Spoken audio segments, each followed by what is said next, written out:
tell us about this field. Yeah, well, I guess we're going to get a call over at the start. Poland, Switzerland, France in lanes where it is possible to win a gold medal. Lane 4, Nils Torre, the Italian's going to struggle. Lucas Rhyme is not competing. He had a collision yesterday. It's such a shame for the Austrians. Lucas is all right, but he's got a big bruise.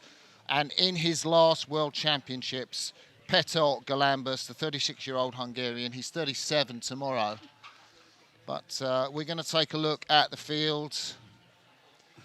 The Rio, oh no, Mikulashevsky, I just missed that call. Sorry, Artur in lane 1. Andre Struzina from Switzerland, we just had a look at him there.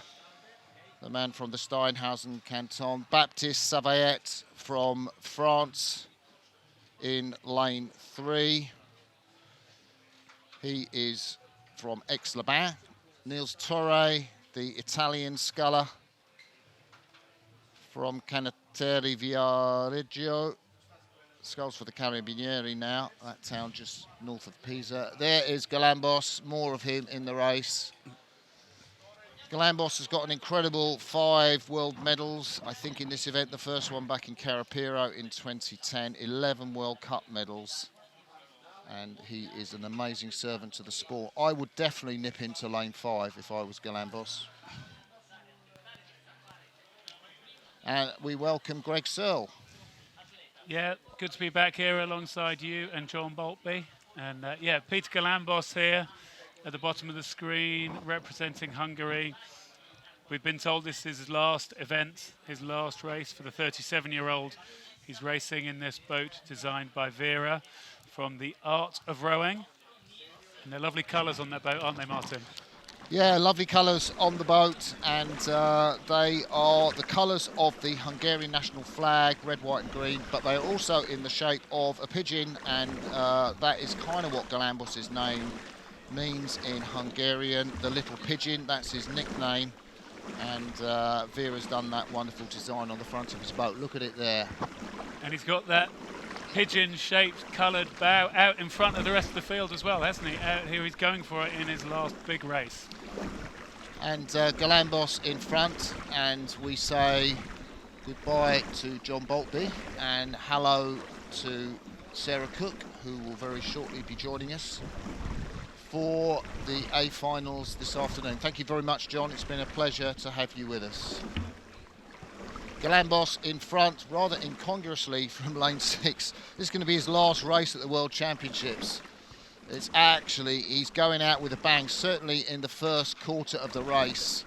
There is no chance, I think, of him winning this race from lane 6. That would be probably the most incredible race of this year's World Championships. But well, if he was capable of winning it from over here, he shouldn't be giving up, should he? Shouldn't be calling it a day now, even though he is 37.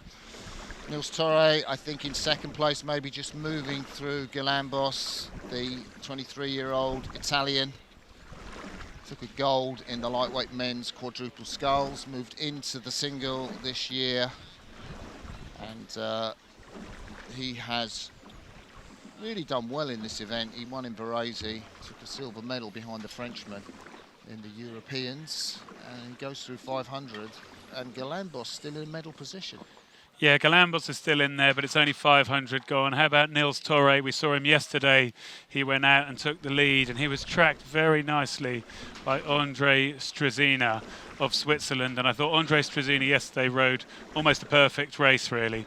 He just bided his time in the middle, and then in the second 1,000 just seemed to turn it up and up and up to come through and win the semi. Yeah, so I have no knowledge of conditions in terms of time difference across the course, but I wager there is at least 10 seconds from lane 1 to lane 6, and maybe as much as 20.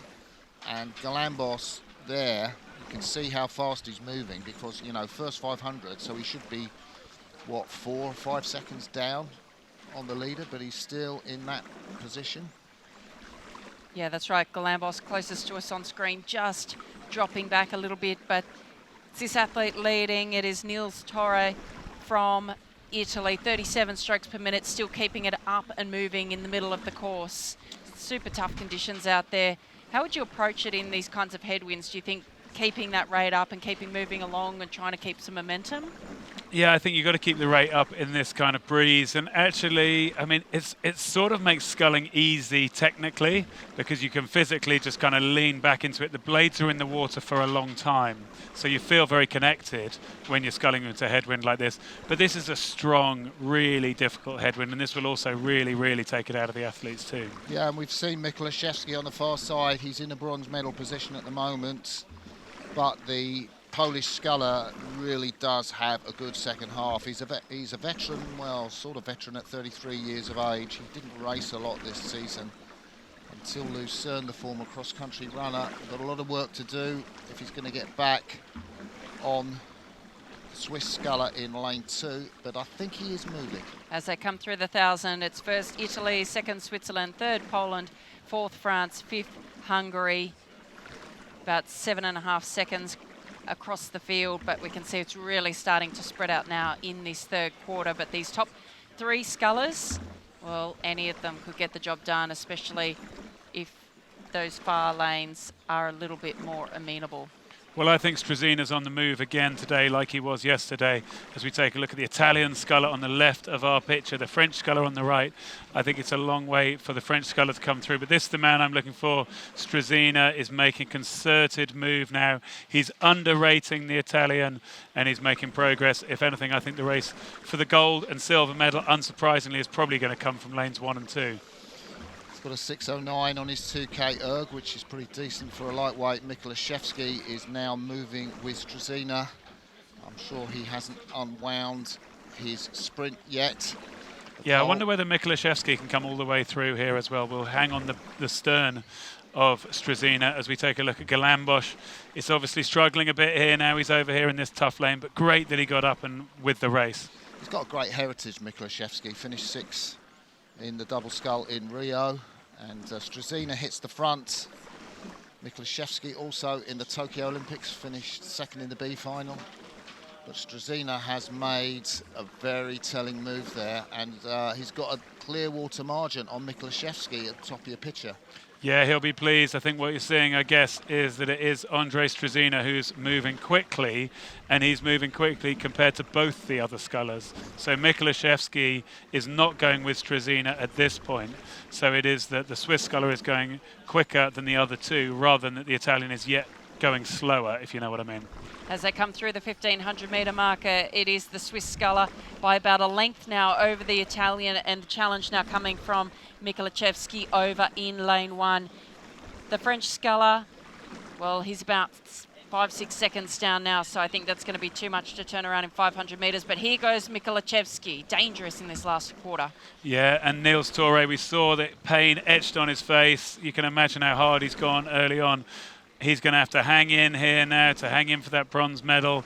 Maybe get the silver medal if he can push against Mikulaszewski. Who knows? But for me, Struzina looking very good in boat number 2 at the top of the screen. Yeah, in those tricky conditions, really getting his hands around the back turn. Very definite front end catch, isn't he? Gets locked on really well with his big muscles. He's moving away from Mikulaszewski.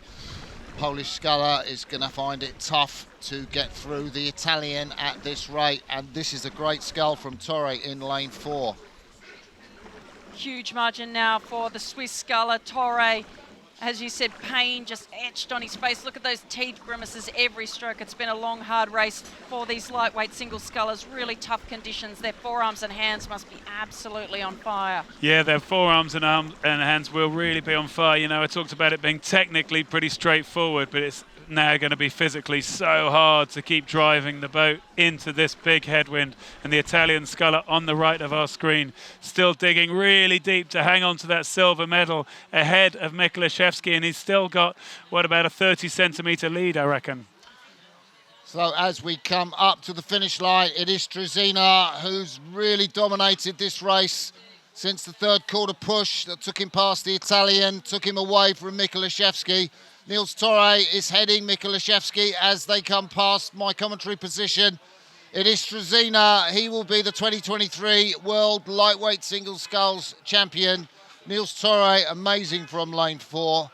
And Mikulaszewski drifts across the line. The Pole gets the bronze medal. In 4th place, it will be Baptiste Savet, the Frenchman. And we wait for Petar Galambos, the Hungarian. I hope big applause for the man in his last World Championship race. You've been a great servant to the sport, Petar, and it has been fantastic to see you. I should say Galambos Petar, actually, because it's the other way around in Hungarian, isn't it? But how brave was Torre to hold on after going out, being that fast, starting and holding the lead through the race. I thought as Mikolajewski was coming at him to put pressure on that he was going to fold. I didn't think he would have had a response, but he did and managed to hang on for that silver medal.